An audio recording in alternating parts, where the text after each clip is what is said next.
صلی اللہ علیہ وسلم۔ من ذا الذی یقرض اللہ قرضا حسنا فیضاعفہ لہ ولہ اجر کریم۔ صدق اللہ العظیم وصدق رسولہ النبی الکریم الامین، ونحن علی ذلک لمن الشاہدین والشاکرین والحمد للہ رب العالمین۔ ان اللہ وملائکتہ یصلون علی النبی یا ایہا الذین آمنوا صلوا علیہ وسلموا تسلیما۔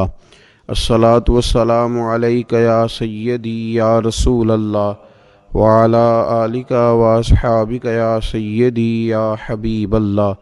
اللہم صلی علی سیدنا و مولانا محمد معدن الجود والکرم وآلہ وصحبہ وبارک وسلم۔ تمام تعریفیں، حمد اور ثنا اللہ تعالیٰ جل شانہ کے لیے، اور درود و سلام نبی اکرم نور مجسم شفیع معظم احمد مجتبیٰ جناب حضرت محمد مصطفیٰ صلی اللہ تعالیٰ علیہ وسلم کی ذات والا صفات کے لیے حمد و صلات کے بعد، اللہ تبارک و تعالیٰ نے کچھ انسانوں کو مالدار بنایا ہے اور کچھ کو اللہ تعالیٰ نے غریب، فقیر اور مسکین بنایا۔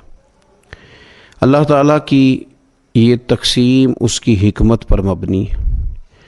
اب مالک کریم نے یہ فیصلہ فرمایا کہ وہ جن کو اللہ نے اپنے فضل سے مالدار کیا ہے وہ اپنے غریب، مسکین اور کمزور مسلمان بھائیوں کا خیال رکھیں۔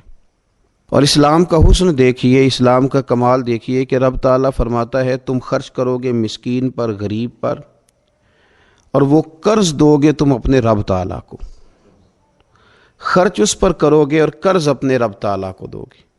ارشاد فرمایا من ذا الذی، کون ہے وہ جو اپنے رب کو اچھا قرض دے، جو اپنے رب کو اچھا قرض دے، قرض حسنا دے، فیضاعفہ لہ، اور پھر اللہ تبارک و تعالیٰ اسے دونا کر کے واپس کرے گا۔ اللہ اس کے لیے وہ قرض جب واپس کرے گا تو رب دونا دے گا، ڈبل عطا فرمائے گا، اور وَلَهُ اجر کریم، اور ان کے لیے جو ثواب ہے وہ عزت والا ہے۔ صدر الفاضل سید نعیم الدین صاحب مراد آبادی رحمۃ اللہ علیہ فرماتے ہیں کہ یہ دیکھو کریم کا کرم کہ خود اپنے بندے کو مال عطا فرما رہا ہے، پھر خود ہی فرما رہا ہے کہ تو مجھے قرض دے۔ اور یہ عین انسان کے مزاج اور فطرت کے مطابق بات کی کہ تم مجھے قرض دو۔ جب کوئی انسان کسی کو ویسے کوئی چیز دیتا ہے تو اس کا خیال ہوتا ہے شاید واپس ملے نہ ملے، لیکن جب قرض دیتا ہے تو اس کا خیال یہ ہوتا ہے کہ یہ ضرور مجھے واپس ملے گی۔ تو فرمایا چونکہ تمہارے مزاج ہیں، تمہاری طبیعت ہے، تمہاری فطرت ہے، تم سمجھتے ہو کہ قرض ہمیں ضرور واپس ملے گا، لہٰذا تمہارا رب تمہیں کہہ رہا ہے کہ تم مجھے قرض حسنا دے دو، اپنے غریب بھائیوں پر، مسکینوں پر، کمزوروں پر خرچ کرو اور اپنے رب کو قرض حسنا دے دو، رب تمہیں ڈبل کر کے واپس عطا کرے گا، اور جو اجر دے گا وہ عزت والا دے گا، جو تمہیں ثواب عطا فرمائے گا وہ اکرام والا اللہ تمہیں ثواب عطا کرے گا۔ نبی پاک صلی اللہ تعالیٰ علیہ وسلم نے انفاق کی تعریف کی، اللہ کے راستے میں خرچ کرنے کی۔ جب تک امراء، مالدار لوگ خرچ نہیں کریں گے غرباء پر، مساکین پر، طلباء پر، فلاحی کاموں میں، دینی کاموں میں، جب تک وہ خرچ نہیں کریں گے تب تک معاملہ آگے نہیں بڑھے گا، تب تک وہ سارے منصوبہ جات جس سے کہ غریب کا بھلا ہونا تھا، جس سے دین کو مضبوط ہونا تھا، جس سے دین کی اشاعت ہونی تھی، وہ سارے منصوبے آگے نہیں بڑھیں گے۔ اس لیے نبی کریم صلی اللہ تعالیٰ علیہ وآلہ وسلم نے ارشاد فرمایا کہ تم خرچ کرو تاکہ تم پر خرچ کیا جائے، تم اللہ کے راستے میں دو تاکہ رب تمہیں دے، دو اس کے راستے میں وہ تمہیں عطا کرے اپنے فضل و کرم کے ساتھ۔ اللہ تبارک و تعالیٰ کے راستے میں جب خرچ کیا جاتا ہے تو رب راضی ہوتا ہے، پھر بندے کو اور زیادہ عطا کرتا ہے۔ آپ دیکھیے کہ اسلام نے خرچ کرنے کے بہت سارے مواقع بنائے، اور فردن فردن غریب کو امیر کے ساتھ جوڑا، امیروں سے کہا کہ غرباء کا حصہ نکالو، سال کے بعد زکوٰۃ کا حکم دیا، ہر وہ شخص جو صاحب نصاب ہے وہ سال کے بعد زکوٰۃ ادا کرے۔ رمضان المبارک آیا تو صدقہ فطر کو رکھا گیا، تاکہ جو غرباء ہیں، مساکین ہیں، وہ بھی عید کی خوشیوں میں امیر مسلمانوں کے ساتھ شامل ہوں۔ پھر جب فصل کا موقع آیا تو عشر رکھا گیا تاکہ غریب بھی تمہارے غلے میں، تمہارے اناج میں، تمہاری گندم میں، تمہارے چاول میں، تمہاری سبزی میں شریک ہو جائے۔ ہر موقع پر ان کو یاد رکھنا، ان کو ساتھ ملانا۔ قربانی رکھ دی گئی، اور قربانی بھی جب رکھی گئی تو امیر پر رکھی گئی۔ اس کا فلسفہ بھی یہی ہے کہ امیر قربانی کریں گے اور غریبوں تک اس کا گوشت پہنچائیں گے۔ میرے رسول کریم صلی اللہ تعالی علیہ وآلہ وسلم نے یہ خوبصورتی کے ساتھ ایک کو دوسرے کے ساتھ جوڑا۔ اب ہوتا کیا ہے؟ ہوتا یہ کہ انسان کو مال سے پیار ہوتا ہے، فطرتاً کمائے ہوئے مال سے محبت ہوتی ہے۔ انسان بسا اوقات یہ سمجھتا ہے کہ بڑی مشکل سے تنکا تنکا کر کے، محنت کر کے، جد و جہد کر کے میں نے یہ مال جمع کیا ہے تو اب میں دے دوں۔ ایک لمبا عرصہ تک میں نے پردیس کاٹا، مشکلات برداشت کی، اور میں نے کئی راتوں کے رت جگے اس کام کے نام کی، اور اب آج اگر مالی طور پر میں مضبوط ہوا ہوں تو کیا میں یہ مال دے دوں؟ تو دیکھیے، اسلام ایک روحانی مذہب ہے، اس کی تعلیمات آفاقی ہیں۔ یہ ہمیں بتلاتا ہے کہ صرف فیصلہ وہ نہ کرو جو تمہاری آنکھوں سے نظر آ رہا ہے۔ کچھ چیزیں ایسی ہیں جو رب تمہیں اپنے فضل سے دے رہا ہے اور تمہاری ظاہری آنکھیں انہیں دیکھ نہیں رہی۔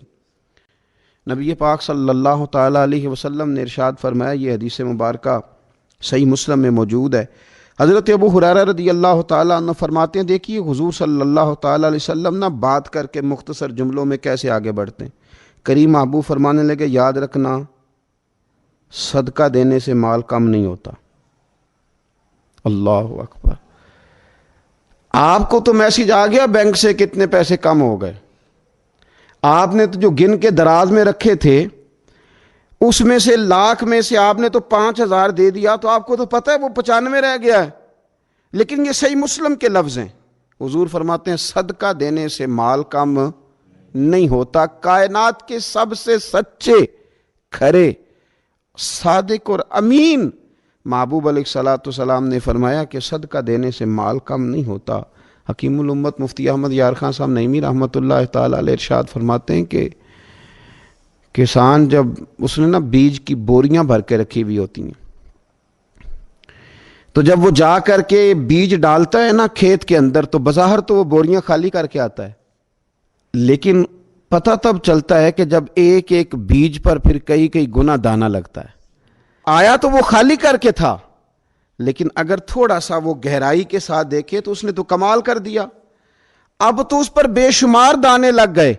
تو حضور علیہ الصلوۃ والسلام نے فرمایا صدقہ دینے سے مال کم نہیں ہوتا، اور فرمایا معاف کرنے کی وجہ سے اللہ بندے کی عزت میں اضافہ کر دیتا ہے، اور فرمایا جو اللہ کی رضا کی خاطر جھک جائے اللہ اسے عزت عطا کر دیتا ہے۔ صدقہ دینے سے مال کم نہیں ہوتا۔ تو اپنی طبیعت کے اندر اگر شوق پیدا کر لیا جائے راہ خدا میں خرچ کرنے کا، ذوق بنا لیا جائے، ہمارا یہ ذہن بن جاتا ہے کہ یہ بھی میرے پیسے، یہ بھی میرے پیسے، وہ کونے میں میری جائیداد، یہ میرا مکان، وہ میرا بینک بیلنس، یہ میرے جانور، یہ میرا مال تجارت، یہ میرے کھیت کھلیان۔ میرے محبوب نے فرمایا تیرے 3 ہی مال ہیں، ایک تو نے کھا لیا ہے، ایک تو نے پہن لیا، ایک تو نے راہ خدا میں خرچ کر لیا، باقی تو وارثوں کا ہے۔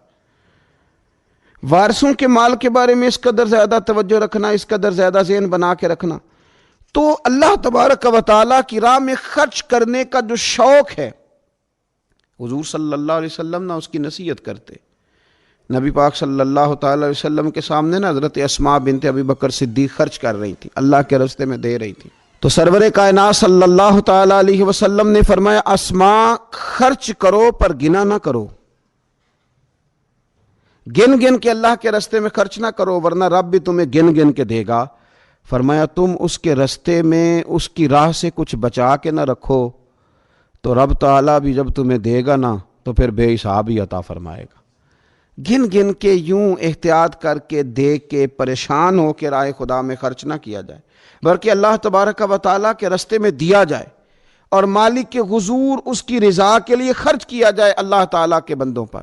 حضور صلی اللہ تعالیٰ علیہ وآلہ وسلم کی جو عادات جن کی وجہ سے کائنات میں میرے محبوب پاک علیہ الصلوۃ والسلام کے روز ڈنکے بجتے ہیں، حضور کی نعتیں پڑھی جاتی ہیں، ان میں حضور علیہ السلام کی ان خوبصورت عادات میں سے ایک عادت ہے حضور کا سخی ہونا، کریم ہونا۔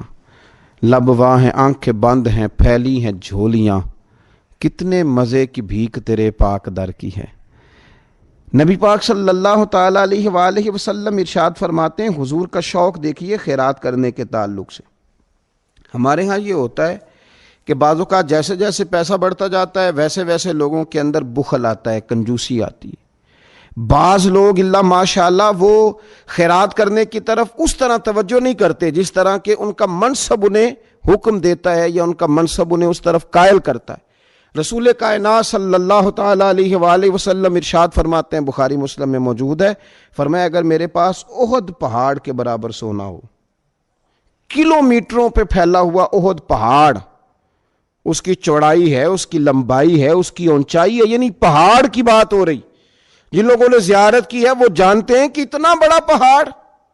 حضور فرماتے ہیں میرے غلاموں سنو، اگر میرے پاس احد پہاڑ کے برابر بھی سونا ہو تو فرمایا میرا دل چاہتا ہے کہ 3 راتیں گزرنے سے پہلے پہلے سارا اللہ کے راستے میں خرچ کر دوں، سوائے اس کے کہ جو میں نے قرض دینا ہو، قرض کے لیے بچاؤں گا، باقی میں سب اللہ تبارک و تعالیٰ کے راستے میں خرچ کر دوں گا، 3 راتوں سے زیادہ نہیں گزریں گی، خرچ کر دوں گا۔ یہ شوق ہے نبی پاک صلی اللہ علیہ وسلم کا سخاوت کے ساتھ۔ حضور پسند کرتے سخاوت کرنا۔ نبی پاک صلی اللہ تعالیٰ علیہ وآلہ وسلم نے اپنے دست مبارک سے ہمیشہ لوگوں کو عطا کیا۔ حضور صلی اللہ تعالیٰ علیہ وسلم خرچ کرنے کی ترغیب دیتے، لوگوں کو رغبت دلاتے۔ ہمارے ہاں پہلی تو بات یہ ہے کہ خرچ کرنے کا ماحول نہیں بنتا، اور اگر بعض لوگ خرچ کرتے ہیں تو بے دلی کے ساتھ خرچ کرتے ہیں۔ اللہ تبارک و تعالیٰ کے راستے میں جب آپ کو دینا ہے، جب آپ کو مالک کے راستے میں دینا ہے تو پھر آپ کو بندہ تھوڑی دیکھنا ہے، پھر تو اللہ کی رضا دیکھنی ہے۔ تو خرچ تو کرتے ہیں لیکن وہ خوش دلی، وہ ذوق، وہ شوق، وہ خوبصورتی ان کی طبیعت میں نہیں ہوتی جو ہونی چاہیے۔ اللہ کے راستے میں خرچ کریں تو اللہ کی رضا کو پیش نظر رکھ کے خرچ کریں۔ پھر خرچ کیا جاتا ہے، صدقہ دیا جاتا ہے، لیکن کب بندہ بیمار ہو گیا، جب تندرست تھا، لاکھوں روپے پڑے تھے، صدقہ کرنے کا خیال نہیں آیا۔ ہزاروں موجود تھے، اس کے دل کی توجہ اس جانب نہیں ہوئی۔ آج بیمار پڑا ہے، کمزوری آ گئی ہے، قریب المرگ ہو گیا ہے، اب اس کا خیال آتا ہے کہ میں کچھ اللہ کے راستے میں دوں، ایک بکرا لو بھی ذرا ذبح کر دو، ذرا تھوڑا صدقہ دے دو۔ کس بات پر؟ کہ میں بیمار ہو گیا ہوں، کس بات پر؟ کہ میں کمزور ہو گیا ہوں۔ اگر آپ صحت کے عالم میں صدقہ کرتے اللہ کو راضی کرنے کے لیے تو وہ کیا خوب تھا، وہ ہمارے ایک بزرگ ہیں تو فرمایا کرتے ہیں کہ میں نے جب خرچ کرنا شروع کیا تو میرے ذہن میں ایک بات آئی، اس نے مجھے ابھارا کہ میں اللہ کے راستے میں زیادہ خرچ کروں۔ میرے ذہن میں یہ بات آئی کہ یار جتنا میں اپنے والدین کی طرف سے خرچ کر رہا ہوں نا، میری اولاد بھی میرے بعد اتنا ہی خرچ کرے گی، تو کیوں نہ ایسا ہو کہ ان کے حقوق پورے ادا کر کے، ان کی آسانیوں کا خیال کر کے، جو اللہ تعالیٰ نے مجھے اپنے فضل سے زیادہ دیا ہے اس میں سے میں اللہ کے راستے میں خرچ کروں۔ تو اس شوق کے ساتھ میں نے خرچ کرنا شروع کیا۔ نبی پاک صلی اللہ تعالیٰ علیہ وآلہ وسلم ارشاد فرماتے ہیں کہ کسی بندے کا اپنی زندگی میں 1 درہم خرچ کرنا مرتے وقت 100 درہم خرچ کرنے سے زیادہ بہتر ہے۔ زندگی میں 1 درہم دینا مرتے وقت، یعنی عین بیماری کے عالم میں جب تو خرچ کر رہا ہے تو وہ تو 100 خرچ کرے گا درہم، اور تندرستی میں، صحت میں تو نے 1 خرچ کیا تو اللہ تعالیٰ اس 1 کا ثواب تجھے اس وقت سے زیادہ عطا فرمائے گا۔ یہ حدیث مبارکہ ابو داؤد شریف میں مشکات میں ملے گی۔ حضور فرماتے صحت کے عالم میں خرچ کر، بجائے اس کے کہ تیری طرف سے کوئی صدقہ دینے جائے تو خود صدقہ دینے جا، اپنے ہاتھوں سے دے اور شوق بنا کے دے اور توجہ کر کے دے، اور تیری طبیعت لگی ہوئی ہو اور تو خود اپنے کندھے پہ رکھ کے جائے، غریبوں کے گھر میں پہنچا کے آئے، اور تو تیرا دل کرے کہ اگر میرے گھر کے اندر گندم موجود ہے پھر کوئی بھوکا نہ سوئے، اگر میرے پاس طاقت موجود ہے کسی کو کپڑا پہنانے کی تو پھر کوئی غریب سردی میں ٹھٹھرتا نہ سوئے، اگر میرے پاس طاقت موجود ہے مکانات بنانے کی، پھر مالک کریم کا کوئی بندہ جس کو میرے رب نے پیدا کیا، اس کی قدرت کا جو شاہکار ہے رسول پاک علیہ السلام کا، کوئی غلام بغیر چھت کے نہ سوئے۔ اگر میرے پاس طاقت ہے تو پھر میرا حال تو یہ ہونا چاہیے نا کہ کسی غریب کی بیٹی اس لیے نہ بیٹھی رہے کہ اس کے پاس جہیز کوئی نہیں، یوں نہ ہو کہ میرے گھر کے اندر تو آدھا کھانا کھایا جائے اور آدھا ضائع کیا جائے، لیکن بہت سارے لوگ ایسے ہیں جو رات کو ترس ہیں کہ کچھ مرضی کا من پسند مل جاتا تو پیٹ بھر کے کھا لیتے۔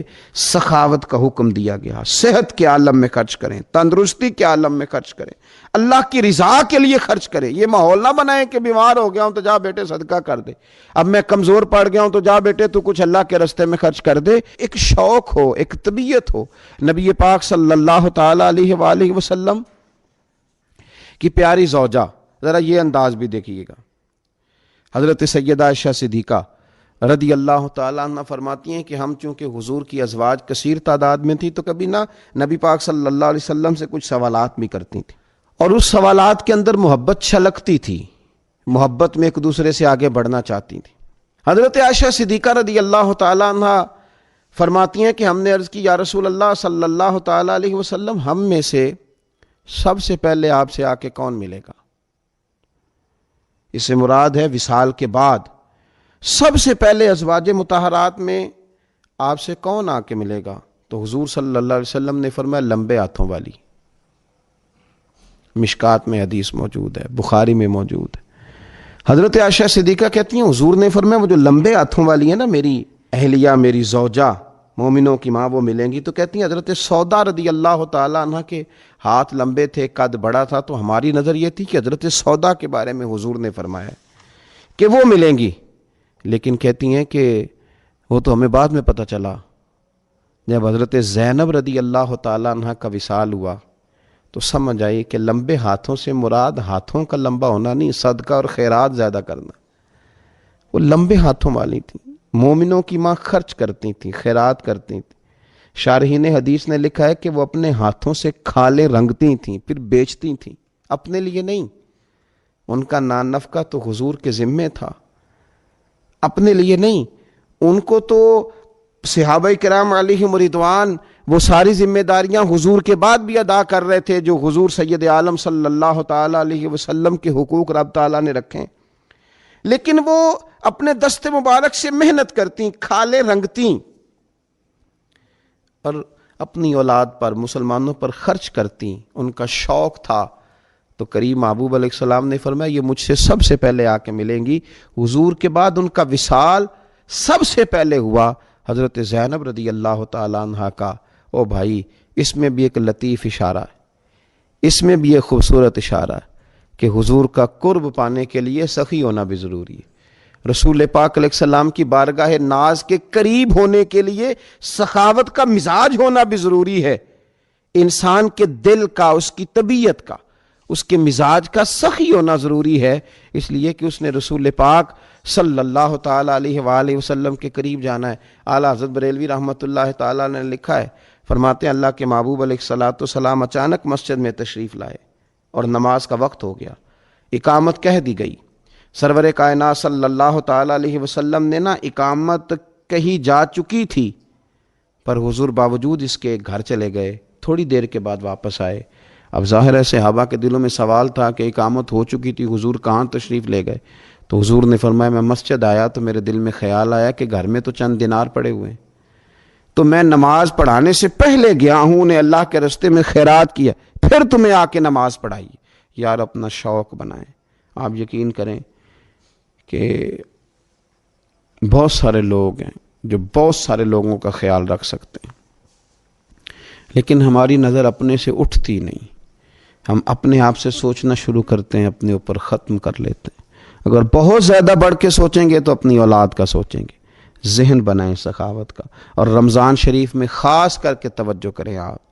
آپ مساجد کا خیال کریں، مدارس کا خیال کریں، اور خوب خیال کریں، خوب خیال کریں، اور غرباء کا خیال کریں، مساکین کا خیال کریں، کمزور لوگوں کا خیال کریں۔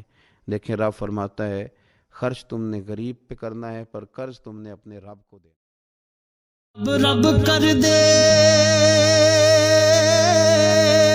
بڈھے ہو گئے اتے ملا پنڈت سارے، رب دا کھوج کھرا نہ لبا۔ ਅਤੇ ਨਾ ਕੀਤੇ ਬਈ ਨਜ਼ਾਰੇ।